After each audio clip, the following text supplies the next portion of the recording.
कैसे हैं? I hope आप सब ठीक होंगे। Welcome back to my channel Jyoti Pathak official. So आज है 25। तो बस सुबह की शुरुआत हो गई। बेटी चली गई स्कूल, हस्बैंड चले गए ऑफिस। उनका ब्रेकफास्ट वगैरह सब बन चुका था। अब मैंने सोचा मुझे बनाना था आज करेले की सब्ज़ी।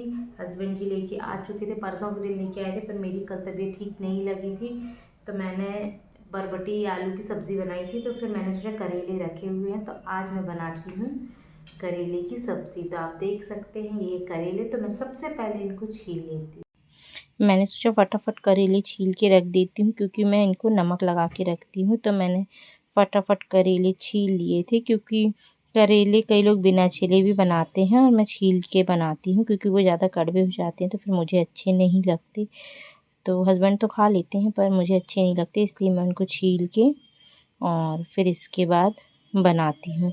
तो सब अलग अलग प्रकार के बनाते हैं। कई लोग भरमा करेले बनाते हैं, कई लोग सिंपल काट के बनाते, कई लोग बॉईल करके बनाते हैं, पर मैं सीधे नॉर्मली जैसे सब्ज़ी बनाते हैं वैसे बनाऊँगी। तो यहाँ पे मेरे सारे करेले छिल चुके थे और इसके बाद अब मैंने सोचा इनको फटाफट काट लेती हूँ क्योंकि इन सब्ज़ी को काटने में ही ज़्यादा टाइम लगता है। तो मैंने कहा पहले सब्ज़ी साफ़ करके रख दूँगी तो बनाने में उतना टाइम नहीं लगेगा, फटाक से नहा धो के इसको फिर रेडी कर दूँगी। तो फटाफट मेरे ये करेले सारे कट चुके थे और इसके बाद अब मैं इनको नमक मिला के रख दूँ क्योंकि नमक मिलाने से बोला जाता है कि कड़वाहट इनकी कम हो जाती। तो बनाने के पहले, जब तक मैं बनाऊँगी उसके पहले मैं नमक लगा के रख दिया था। और फिर ये आ गई थी मैं छत के ऊपर, मैंने सोचा क्यों ना अपना वीडियो अपलोड करूँ। तो क्योंकि नीचे नहीं होता है तो मैं ऊपर जाके ही कर रही थी। फिर आ गई थी, मैंने सोचा फटाफट मैं अपनी एक्सरसाइज चालू कर देती हूँ। तो मेरी सुबह की एक्सरसाइज होती है मेरे सारे घर का पोंछा और झाड़ू करना, क्योंकि उसमें ही बहुत टाइम लग जाता है। तो मैंने फटाफट, आप देख सकते हैं कि पोंछा लगाने में कितनी मेहनत लगती है, पसीना पसीना हो जाती। तो मैंने फटाफट पोंछा लगाते हुए सारे रूम का, हॉल का, और मैं मूव वाले से नहीं लगाती हूँ, मैं हाथ से ही मुझे अच्छा लगता है। तो मैंने फटाफट लगाया। आप देख सकते हैं कि सारा घर कितना साफ़ सुथरा हो गया था और जब साफ़ सुथरा घर हो जाता है तो बहुत ही सुकून मिलता है। अब मैंने यहाँ पे नहा धो लिया था और मुझे पूजा वगैरह भी करनी नहीं थी तो मैंने फटाफट यहाँ पे आ गई थी कि मैं सब्ज़ी बघार देती हूँ। तो मैंने डाला था ये जीरा राई डाला और फिर इसके बाद लहसुन और मिर्ची डालूँगी। और बस जब ये हो जाते हैं तो इसके बाद ही हम डाल देते हैं प्याज। और प्याज जब अच्छे से थोड़ा-सा पिंक कलर ले लेगी, इसके बाद हम डाल देते हैं, अगर आपको आलू डालना है तो वो ऑप्शनल रहता है, पर करेले में मोस्टली बहुत कम ही लोग आलू डालते हैं, पर मैं डाल देती हूँ। तो मैंने फटाफट आलू करेले दोनों डाले और उनको फिर ढक के रख देंगे, नमक मिला के ढक के रख दिया था। तो अब ये पकते रहेंगे और जैसे ही पक गए थे तो इसमें मैंने धना और हल्दी पाउडर डाला। कश्मीरी मिर्च नहीं थी तो मैंने सिर्फ धना और हल्दी पाउडर डाल दिया था और ये मेरे पक गए थे। फिर इसके बाद में जो अचार की राई होती, चाहे आम का अचार ले लो या आंवले का अचार, उसकी जो राई रहती है मसाला, वो मैं डाल दी थी और थोड़ा-सा मैं डाल देती हूँ गुड़। तो ये देख सकते हैं आप, और मैंने रख दिया था उनको पकने के लिए। करेले की सब्ज़ी हो गई थी मेरी तैयार और फिर मैंने बनाने के लिए आ गई थी कि चटनी बना दूँगी। फटाफट मैंने धनिया टमाटर डाला और ये मेरी हो गई थी चटनी रेडी। यहाँ पे मैं आ गई थी पुलाव करने के लिए क्योंकि हस्बैंड जी आने वाले थे। उनको 12 बजे खाना, 12:30 चाहिए ही रहता है क्योंकि वो लंच में आ जाते हैं। तो मेरे को फटाफट रहता है क्योंकि बिल्कुल भी मॉर्निंग में टाइम नहीं रहता है। जो सुबह 6 बजे से उठो और वो दोपहर में 3 बज ही जाते हैं करते-करते, क्योंकि ब्रेकफास्ट के बाद नहाना धोना, घर का काम, इसके बाद खाने में टाइम लग जाता है तो 12 कब बज जाते पता ही नहीं चलता। तो मैं फटाफट खाना भी बनाती जाती हूँ, साइड में बर्तन वगैरह जो भी रहते हैं सफाई ऐसे करती जाती हूँ। पर मैं खाना बनाने के बाद ही सारा प्लेटफॉर्म वगैरह साफ़ करती हूँ। मैं बीच-बीच में पोंछती जाती हूँ कपड़े से, पर जो भी बर्तन रखे रहते हैं वो सब बाद में ही साइड होते हैं कि जब सारा काम हो जाता है।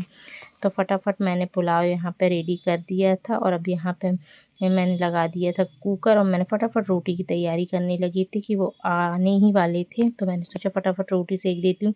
तो जल्दी से मैंने आटा किया और मैं लगाने लगी थी रोटी, क्योंकि सीटी आते-आते ही मेरी रोटी सिक जाएँगी। तो फटाफट मैं अपनी यहाँ पे रोटी बेलने लगी थी और रोटी फटाफट बना के, क्योंकि रोटी ज़्यादा बनानी नहीं पड़ती, 4-6 रोटी बनानी पड़ती है, तो मैंने सोचा फटाफट मैं गरम ही रोटी सेकती हूँ। और कुकर में सीटी नहीं आ रही थी तो मैंने फटाक से खोला, रबड़ क्योंकि लूज़ हो गई है उसकी, दूसरी न्यू रबड़ लेना है। तो वो सीटी नहीं आती जब तक उसको पलटूँ नहीं, तो मैं फटाफट उसको पलटती, तो अब उतने में सीटी आने लगेगी जब तक मेरी रोटी वगैरह सारी चीज़ें सिक जाएंगी। क्योंकि इतने टाइम मेरा बहुत सुबह से लेके 12 बजे तक का बहुत ही बिजी शेड्यूल रहता है, क्योंकि फटाफट खाना करना रहता है। तो ये हो गया था मेरा सारा खाना रेडी। तो आप देख सकते हैं कि आज मैंने खाने में क्या क्या बनाया है। आज ये रहेगी हमारी लंच की थाली। तो आप देखिएगा, ये था पुलाव। तो मैंने फटाफट धनिया वगैरह डाल दी थी, मैंने मूंगफली करके रखा था तो मूंगफली भी डाल दी थी। और ये थी करेले की सब्ज़ी, और ये हो गई थी हमारी थाली रेडी। इसमें चटनी थी, और सुबह केक लेके आए थे तो वो रखा हुआ था। फिर हमने खाना वगैरह खाया और मैं पहुंच गई थी यहाँ किचन साफ़ करने के लिए, क्योंकि अब मेरा सारा काम यहाँ से ख़त्म होने की कगार पर रहता है। फटाफट जब खाना बन जाता है खा लेती, इसलिए मैं फटाफट आ गई थी यहाँ पे किचन साफ़ करने। और मैं रोज़ ही ऐसी ही सफाई करती हूँ किचन की, क्योंकि जिसमें ज़्यादा गंदगी नहीं होती तो मुझे दिक्कत नहीं होती। बर्तन भी बीच बीच में धोती गई थी, तो सारे बर्तन मेरे धुल चुके थे।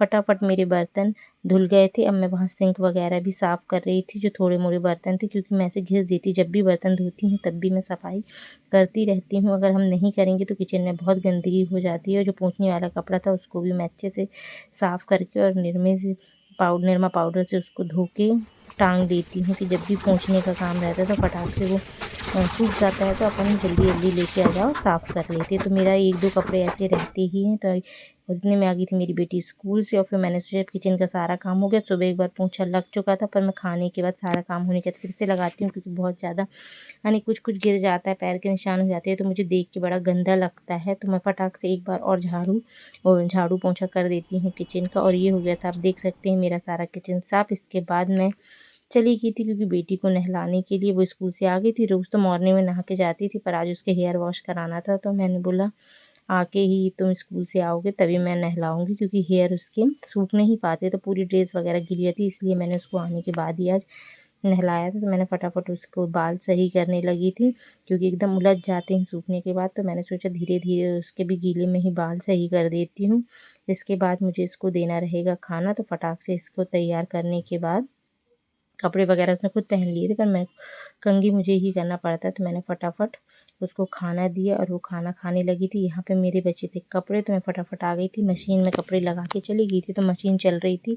इसके बाद मेरे कपड़े वगैरह हो गए थे, मैंने ड्रायर कर लिए था। मुझे ले जाना था छत पे, क्योंकि आज बारिश का मौसम लग रहा था। आप देख सकते हैं कि कैसा बारिश का मौसम था। तो मैंने छत पे तो ऊपर कपड़े नहीं, अंदर टावर में ही कपड़े डाल दिए थे, क्योंकि बारिश होगी भी तो ये है कि गीले नहीं होते हैं। तो आप देख सकते हैं टाइम हो रहा था 2:45। तो मैं जो सुबह 6 बजे से उठती हूँ, तो 2:45 तक मेरा ऐसे ही काम चलता रहता है नॉन स्टॉप, क्योंकि मुझे लंच ब्रेकफास्ट बनाना पड़ता है, और मेरे हस्बैंड भी आ जाते हैं दोपहर में लंच में, तो मुझे खाना भी रेडी करना पड़ता है। कई लोगों के यहाँ क्या होता है कि उनके हस्बैंड जो 10 बजे गए वो शायद शाम को या रात में आते, पर मेरे यहाँ वो मॉर्निंग में जाते हैं और 12 बजे फिर लंच करने के लिए आते, तो मुझे फटाफट काम करना पड़ता है। 1 मिनट का भी टाइम नहीं मिल पाता है मॉर्निंग में, क्योंकि फटाफट हस्बैंड जाएंगे, बेटी आएगी, बस यही चलता रहता है। तो 3 बजे तक मेरा काम यहाँ पे फिनिश होता है, 2:30-3 बजे तक। और फिर इसके बाद बस आज का ब्लॉग मैंने यहीं का बनाया था, सुबह 6 बजे से लेके दोपहर के 3 बजे तक कि मेरा क्या रूटीन होता है, हम हाउस वाइफ का क्या रूटीन रहता है, डेली रूटीन क्या रहता है। हम तो बस कैसा लगा आपको मेरा ब्लॉग बताइएगा ज़रूर। अगर आप मेरे चैनल पर नए हैं तो मेरे चैनल को सब्सक्राइब ज़रूर करिएगा। और बस बाय बाय, ऐसे ही बने रहिएगा मेरे ब्लॉग में।